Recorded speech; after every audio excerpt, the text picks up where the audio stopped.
Hello दोस्तों, स्वागत है आप सभी का हमारे यूट्यूब चैनल एज स्टडीज़ में। मैं तीसरे आज आपको पढ़ाने वाला हूँ हिस्ट्री का। जैसा कि आपको पता ही है कि अभी हम लोग हिस्ट्री कवर कर रहे हैं, तो हिस्ट्री का चैप्टर 1 ही हम लोग कवर कर रहे हैं। और ये हमारा टॉपिक नंबर, बताइए, ऊपर ही तो लिखा भाई टॉपिक नंबर 3। तो हमने 1 टॉपिक और 2 टॉपिक कवर कर लिए हैं। अब टॉपिक की बारी आई तीसरे की, तो चलिए हम तीसरे टॉपिक को भी कवर कर लेते हैं। ठीक है, तो फ्रेंड्स इसमें क्या दिया गया है, टॉपिक 3 क्या है friends, abolish monarchy and become a republic. France ने, आपने देखा था कि जो मोनार्की को एबॉलिश कर दिया गया था और अब रिपब्लिक हो गया था। ठीक है, तो ऐसे क्या क्या दिक्कतें आई थी, क्या क्या हुआ था, ये हम देख लेते हैं। The situation in France continued to be tense during the following years। तो ऐसे चल रहा था जो फ्रांस था वो पहले तो ड्यूरिंग ईयर्स में क्या हो रहा था हम ये देख लेते हैं। तो लुई 16 को हटा दिया गया था कॉन्स्टिट्यूएंसी से, और जो लुई 16 है ये मीन्स मिला हुआ था किनके साथ, प्रशिया के किंग के साथ ये मिलके, और मीन्स मतलब हम कह सकते हैं कि जासूसी कर रहा था, नेगोशिएशंस कर रहा था rules of other neighbouring country to war. Means अब दूसरी कंट्रीज को भी डर था कि भाई रूलर के मीन्स रशिया इससे फ्रांस से राजा को हटा दिया गया, कहीं हमारे देश से भी राजा को हटा दिया ना जाए। तो सब लोग फ्रांस का साथ देने लगे। और मीन्स ये कब हुआ था, कब ये इवेंट्स टेक प्लेस किया था, समर 1789 में, जो France and made plans to send troops put down and event the had been taking place there since the summer of 1789। तो फ्रांस ने जो है, फ्रांस के राजा ने, लुई 16 ने कुछ सैनिकों को भेजा वहाँ पे जासूसी करने के लिए। और 1789 में before the before this could happen, the National Assembly voted in April 1792 to declared war against Prussia and Austria। तो इन सबको भेजने से पहले ही क्या किया, अपने ये नेशनल असेंबली ने मीन्स वोट करके और प्रशिया और ऑस्ट्रेलिया के ऊपर मीन्स वॉर करवा दी। ठीक है, क्योंकि उन्हें पता चल गया था कि प्रशिया और रसिया से मिल गया है, तो उन्होंने पहले ही इनसे ट्रूप्स भेजने के पहले, अटैक कराने के पहले इन्हीं के ऊपर वॉर करा दिया। देखा कितने होशियार थे हमारे ये नेशनल असेंबली वाले। ठीक है, thousand of volunteer through from the provide to join the army. अब थाउजेंड ऑफ वॉलेंटियर जो है वो आर्मी को ज्वाइन कर लिए। They saw this as a war of the people against king and aristocracies all over Europe. तो ऐसा कहा जाता था कि ये सिर्फ अगेंस्ट किसके, किंग के बस नहीं है, ये अरिस्टोक्रेसी के अगेंस्ट है, पूरे यूरोप के अगेंस्ट है। ठीक है, among the patriotic song they sang was a Marseillaise. तो ये लोग जब लड़ने के लिए जाते थे युद्ध के लिए, तो ये लोग एक पेट्रोटिक मीन्स एक नेशनल सॉन्ग गाते थे जिसका नाम था मर्साइल। और इसे means composed by poet Rouget de Lisle. यहाँ पे जो नाम लिखा गया है, इन्होंने पहली बार वहाँ पे गाया था। It was sing for the first time volunteer from Marseille. और ये पहली बार वॉलेंटियर के द्वारा गाया गया था मर्साइल में, तो उसका नाम मर्साइल पड़ गया। ठीक है, और the Marseillaise is now the national anthem of France. अब मर्साइल जो है वो नेशनल एंथम बन गया है फ्रांस का। ठीक है, the revolutionary wars brought losses and economic difficulties of the people. तो ये जो रिवॉल्यूशनरी है ये बहुत लॉसेज हुआ, इसमें बहुत ज़्यादा लॉसेज हुए इकोनॉमिक का। आप देखो भाई, वॉर और होती है ना, तो इसमें बहुत ज़्यादा लॉस होते हैं, सब कुछ तहस नहस हो जाता है। ठीक है, तो बहुत ज़्यादा लॉसेस भी हुए। While the man were away fight at the front. और जो मैन थे वो फाइट कर रहे थे फ्रंट में।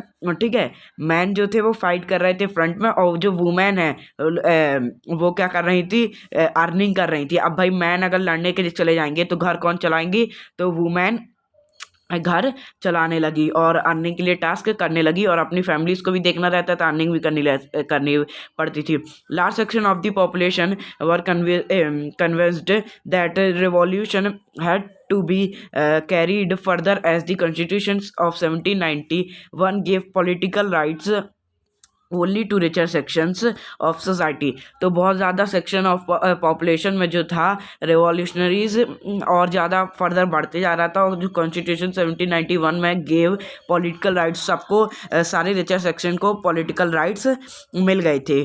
ठीक है, ये रिवॉल्यूशन के बाद सारे रिचर सेक्शन जो थे थर्ड स्टेट के, उन सबको राइट मिल गया था। Political clubs become an important railing point for people who wish to discuss government policies and plan their own forms of action. तो ये जो पॉलिटिकल क्लब्स थे बहुत ज़्यादा इंपॉर्टेंट हो गए थे, जिनमें ये लोग पॉलिटिकल प्लान्स को डिस्कस करते थे और एक्शन लेते थे।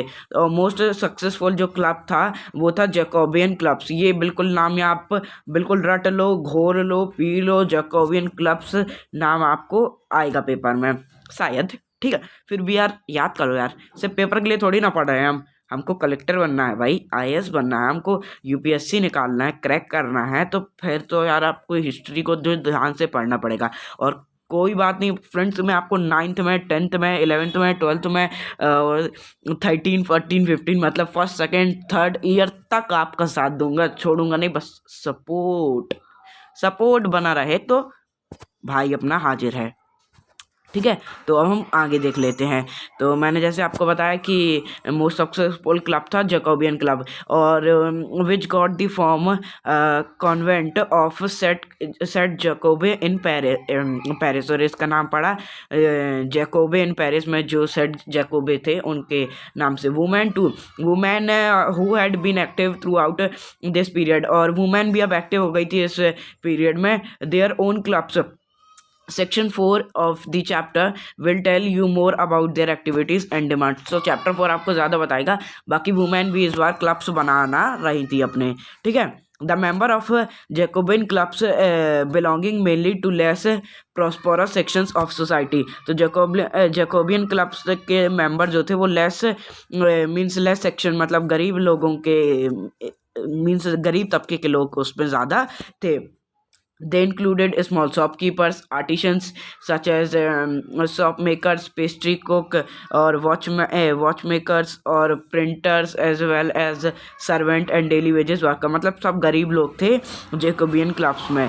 Their leader was Maximilian Robespierre. ये तो बिल्कुल यार मतलब जैकोबियन क्लब का लीडर कौन था, ये तो मेरे हिसाब से ज़रूर आएगा। तो ये याद रखिएगा, जैकोबियन क्लब्स का लीडर कौन था, मैक्सिमिलियन रॉबोस्फेयर। ये एकदम याद कर लो, जैकोबियन क्लब का मैक्सिमिलियन रॉबोस्फेयर।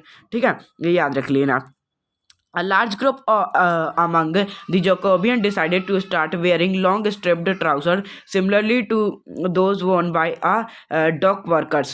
तो मीन्स इन लोगों ने डिसाइड किया कि अब हम लोग क्या पहनेंगे, लॉन्ग स्ट्रिप वाले ट्राउज़र पहनेंगे, और मीन्स जो हमें बताएगा कि हम dock workers. This was set themselves appear from the fashionable sections of society. और ये उनको फैशनेबल सोसाइटी मीन्स एक फैशनेबल सेक्शन ऑफ सोसाइटी बनाएगा।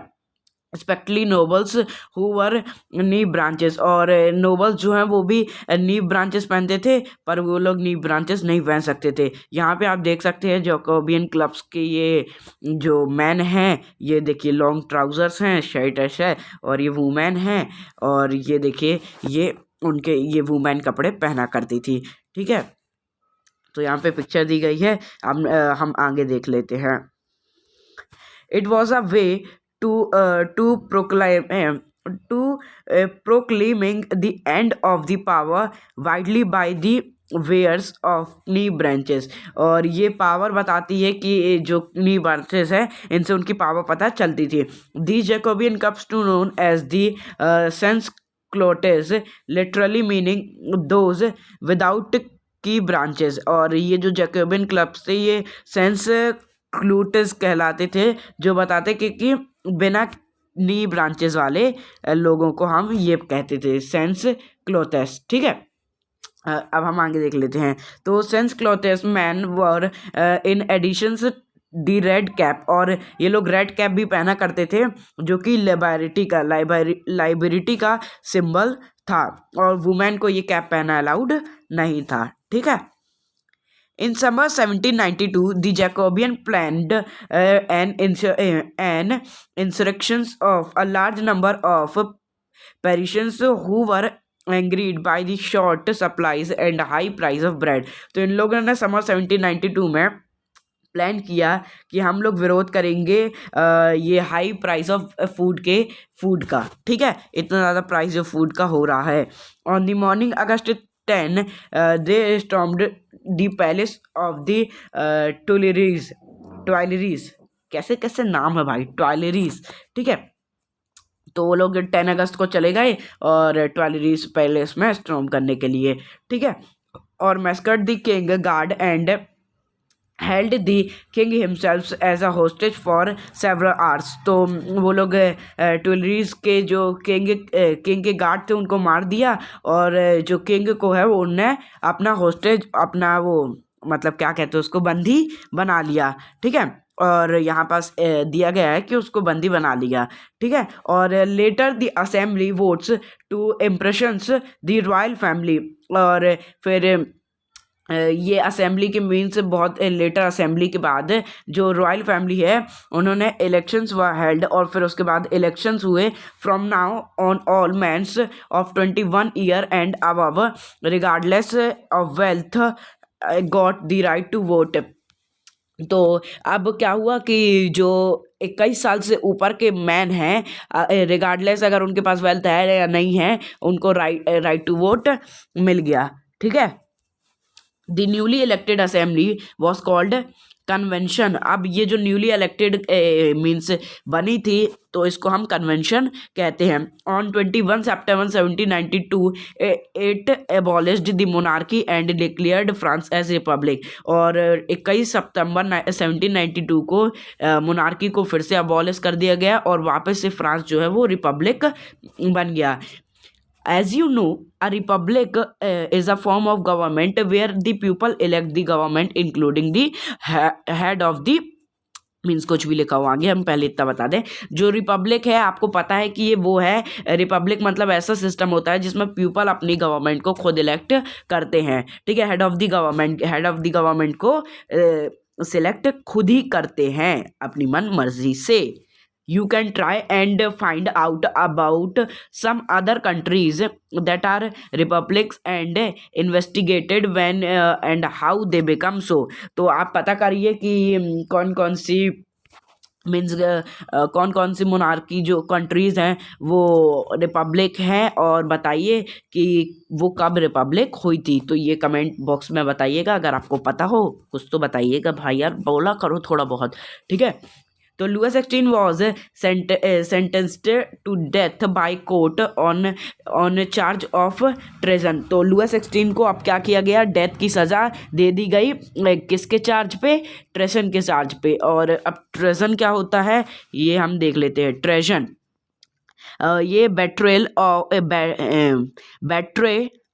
बेट्रेल of one country of government means अगर इसने गद्दारी के लिए कि अपने देश से गद्दारी करी, इसके कारण उसको जो है कि सज़ा मिल गई और उस डेथ कर दी गई. अब ये बताइएगा कि ये बहुत ज़रूरी है कि कब उसको डेथ की सज़ा मिली थी. On 21 January 1793 he was executed publicly at the place Della Concordi.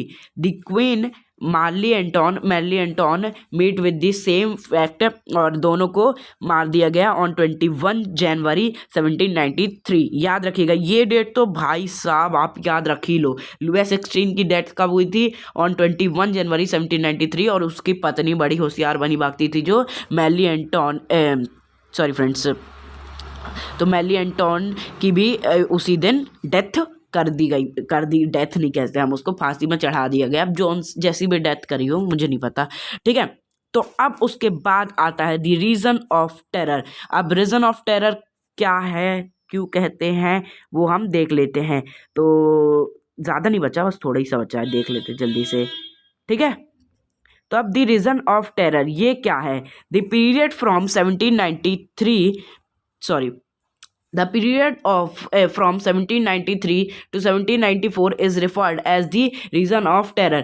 जो पीरियड है 1793 से 1794 का, 93 से 94 का, उसे हम रीजन ऑफ टेरर कहते हैं। क्यों कहते हैं अब हम ये देख लेते हैं। जो रॉबस्फेयर हैं, Robespierre followed a policy of severe control and punishment. तो रॉबस्फेयर जो है वो बहुत सारी पॉलिसीज बनाते थे और सबको अपने कंट्रोल में रखना चाहते थे और पनिश करते थे जो उनकी बात नहीं मानता था। All those whom he say as begin enemies, और उन्हें एनिमीज कह के उन्हें मार दिया जाता था, जैसे कि नोबल्स को, क्लर्जी, ठीक है, इन सबको मार दिया जाता था। ओके, ठीक है। तो मतलब अगर जो भी उनकी बात से एग्री नहीं होता था वो उन्हें एनिमी कह देते थे, चाहे फिर वो नोबल्स हो, चाहे फिर वो क्लर्जी हो, या फिर वो उनकी पॉलिटिकल पार्टीज का ही मेंबर हो, उसे भी वो वही करते थे, मतलब मार देते थे, ठीक है। और वर अरेस्टेड, और या तो उनको अरेस्ट कर लेते थे और इम्प्रेशंस और imprisoned and then tried by a revolutionary tribunal. तो या तो उनको अरेस्ट कर लेते थे या तो ट्रिब्यूनल मीन्स बना के और उनको फांसी की सज़ा या फिर ऐसे दे दी जाती थी। और if the court found them guilty, और उन्हें जो कोर्ट है वो गिल्टी ठहरा देती थी और गिलोटीन कर दिया जाता था। अब ये क्या है भाई, गिलोटीन्ड, ये क्या है? चलो देख लेते हैं यार। सब कुछ आपको मीन्स इस चैप्टर में तो मिलेगा ही मिलेगा, साथ में इस एज स्टडी प्लेटफॉर्म में तो मिलेगा ही मिलेगा। तो यार अब हम आपको गिलोटीन तो बताएंगे यार क्या होता है। तो चलो गिलोटीन देख लेते हैं। देखो, अरे ज़्यादा बड़ा बॉक्स बन गया, अच्छे से बढ़िया पिक्चर बना के दिखाऊंगा आपको। गिलोटीन में क्या रहती थी, ऐसी टेबल रहती थी, ठीक है, और यहाँ पास एक आदमी का सर रखा जाता था, ठीक है, और यहाँ पे आदमी को परा दिया जाता था। ऐसे आदमी ये ऐसे लेट गया, ठीक है, जिसको मारना है, सबको नहीं परा दिए जाते थे हैं। और ऊपर से एक हथौड़ा जैसे कुछ या कोई नुकीली चीज आती थी और फटाक सर एकदम धड़ से अलग कर देती थी। बॉडी एक तरफ, सिर एक तरफ, तो इसे हम कहते हैं गिलोटीन। अब आपको समझ में आ गया। कुछ ऐसा डायग्राम आप बना भी सकते हो कॉपी में याद करने के लिए, वैसे तो बहुत रद्दी डायग्राम बनाया था मैंने।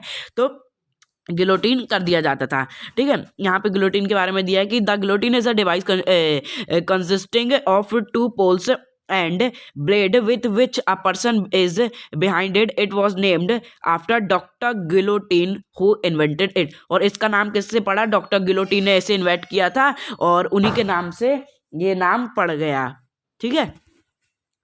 Robespierre government issued law placing a maximum ceiling on wages and price। तो रॉबस्फेयर गवर्नमेंट ने जो क्या किया कि ये जो मतलब प्राइस थी, वेजेस की जो प्राइजेस थी, ये सब फिक्स कर दी। जैसे कि मीट एंड ब्रेड रेड की, मीट ईट की प्राइस जो है ये सारी फिक्स हो गई। और peasant were forced to transport their grain to the cities and sells it price fixed by the government. और सबको कहा गया, सारे पीजेंट को फोर्स किया गया कि वो ट्रांसपोर्ट करें और ग्रेन को सिटीज में बेचें और उतने ही प्राइस में बेचें जितना प्राइस फिक्स्ड किया गया है, किसके द्वारा? गवर्नमेंट के द्वारा, ठीक है।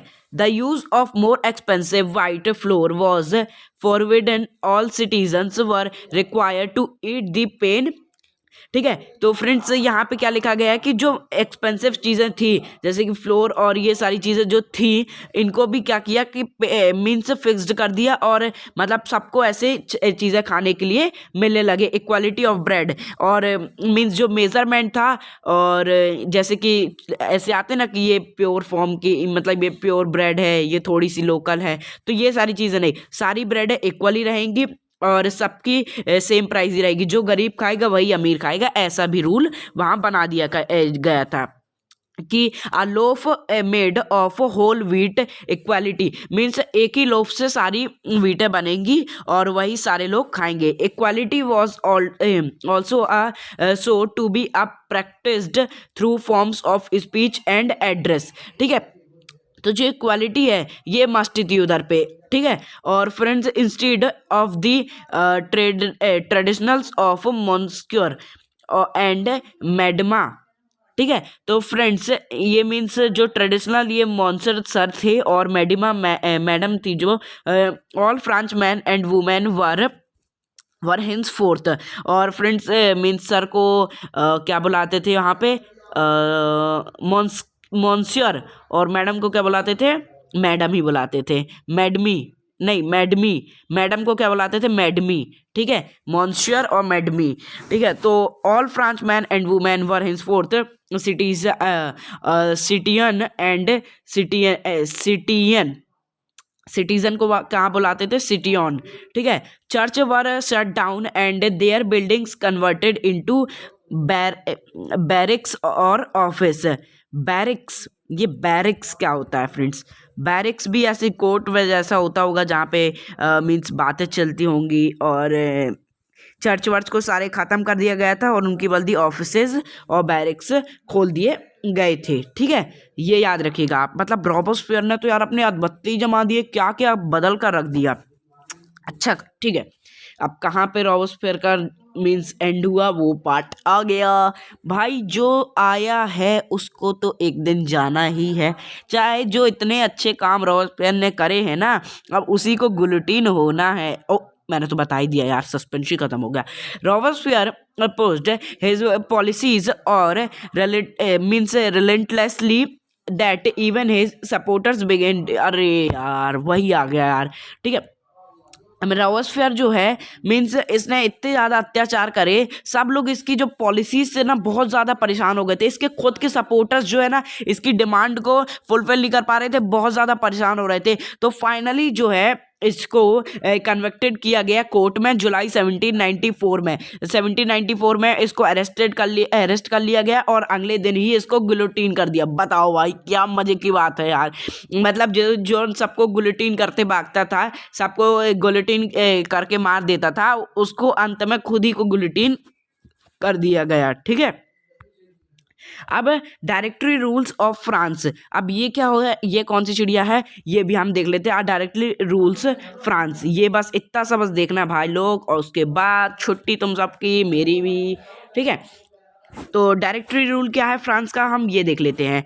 जैसे ही जैकोबियन गवर्नमेंट का फॉल हुआ, जैकोबियन गवर्नमेंट तो आपको पता ही होगी। ठीक है, जो वेल्दियर मिडिल क्लास और टू साइजेस पावर, और जैसे ही मीन्स जैकोबियन गवर्नमेंट का फॉल हुआ, वैसे ही जो वेल्दियर मिडिल क्लास के लोग थे वो पावर में आ गए, और उन्होंने नया कॉन्स्टिट्यूशन बनाया जिसका नाम क्या रखा, डिनाइड दी वोट नॉन प्रॉपर्टीज। और फिर से क्या हुआ, उन्होंने नया कॉन्स्टिट्यूशन बनाया जिसमें उनको अधिकार नहीं था वोट करने का, जिनके पास प्रॉपर्टीज नहीं है। ठीक है, उन लोगों को, नॉन प्रॉपर्टी सेक्शन वाले लोगों को वोट देने का अधिकार नहीं था। ठीक है, it provided for 2 elected legislative councils, और ये दो इलेक्टेड मीन्स 2 लेजिस्लेटिव काउंसिल बनाते थे। These then appointed a directory executive made up of 5 members. अब क्या हुआ फ्रेंड्स कि अभी इन लोगों ने 2 लेजिस्लेटिव काउंसिल बनाई थी। अब इन लोग ने क्या सोचा कि एक ऐसा डायरेक्टरी रूल बनाए जिसमें 5 लोग हों, मतलब जिससे एक दूसरे की बात वो लोग सुन सकें। अगर ये कोई गलत बोले तो उसको जो है ये डांट दे, जैसे ये गलत बोले तो ये इसको समझाए, ये गलत बोले तो ये इसको समझाए, ये गलत बोले तो ये इसको समझाए, ये गलत बोले तो ये इसको समझाए, ये गलत बोले तो ये इसको समझाए। ठीक है, तो ऐसा इन लोगों ने सोचा, पर इसमें भी बहुत लोचा। अब हम देखते हैं इसमें लोचा क्या है। This one meant a safeguard against the contractual powers of one man। इससे क्या होगा कि जो मैन की पावर में है ना वो एक दूसरे की पावर पे कंट्रोल रखेंगे। ठीक है, ये जैकोबियन के अंडर में means executive as under Jacobian.